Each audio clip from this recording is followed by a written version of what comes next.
আজি আপোনালোকে আৰু এটি ভিডিঅ' লৈ আহিছো আৰু ভিডিঅ'টো খুব বেদনাদায়ক ভিডিঅ'। ডিমৰীয়াৰ ৩ নং হজাৰী গাঁৱৰ ২ নং হজাৰী গাঁৱৰ এজন যুৱক, তাৰ নাম সুমন দাস, শংকৰদেৱ শিশু নিকেতনত পঢ়ি আছিল আৰু আজি ৩ দিন হৈ গ'ল। যোৱা ২৮ তাৰিখৰ পৰা তেওঁ নিৰুদ্দেশ হৈ আছে। এতিয়ালৈকে মাক দেউতাকে খোজ খবৰ কৰি আছে, কিন্তু এতিয়ালৈকে কোনো ধৰণৰ খবৰ পোৱা নাই আৰু তেওঁলোকে আৰক্ষী থানাতো জনাইছে, কিন্তু এতিয়ালৈকে কোনো খবৰ পোৱা নাই। মই তেখেতসকলৰ পৰিয়ালৰ পৰা জানিব বিচাৰিম যে কেনেকৈ কি হ'ল। নমস্কাৰ, আপোনাৰ নামটো কি জনাব? শ্ৰী মনোৰঞ্জন দাস। মনোৰঞ্জন দাস। আপোনাৰ ল'ৰা কেতিয়াৰ পৰা নাকি হৈছে? বৃহস্পতিবাৰে।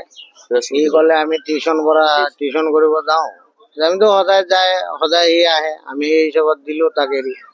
এতিয়াতো সি গ'ল, যোৱাৰ পিছত আৰু সি আৰু ৰিটাৰ্ণ অহা নাই। তাৰপিছত যেতিয়া ৰিটাৰ্ণ অহা নাই, আমিতো অহা নাই, তেতিয়া আমি খোজ খবৰ কৰিলো, আমিতো ক'তো পোৱা নাই।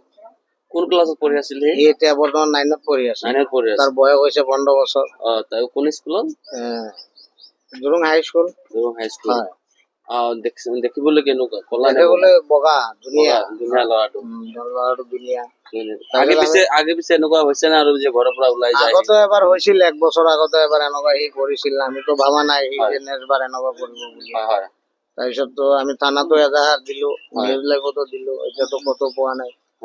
এতিয়া তাকে বিচাৰি ফুৰিছো আৰু তেখেতৰ মাতৃৰ পৰা আমি জানিব বিচাৰিম যে তেখেতক কিবা কৈ গৈছে নেকি, নে কি ঘৰত কোনো ধৰণৰ কাজিয়া পেচাল হৈছিল, তাৰ কাৰণটো জানিব বিচাৰিম। আপোনাৰ লগত কিবা কাজিয়া পেচাল হৈছিল নেকি, তৰ্ক বিতৰ্ক? মানে একো হোৱা নাই, তাৰমানে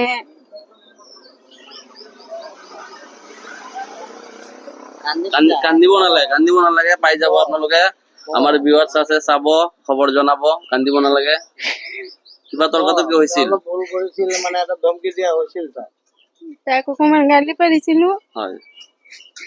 তাৰপিছত সি একো কোৱা নাই। ৰাতিপুৱা সি টিউচন কৰিবলৈ ওলাইছে, সি আৰু ঘৰত অহা নাই 8টা বজাৰ পৰা। এতিয়ালৈকে আৰু নাই।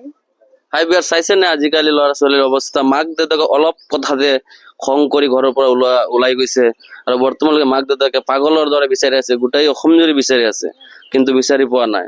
আৰু আপোনালোকে যদি কৰবাত যদি এইজন ল'ৰাৰ খবৰ পায়, তেনেহলে আপোনালোকে স্ক্ৰীনত দিয়া কন্টেক্ট নম্বৰত যোগাযোগ কৰিব আৰু এই পৰিয়ালটিৰ মানে এটি উপকাৰ কৰিব বুলি ভাবিলো।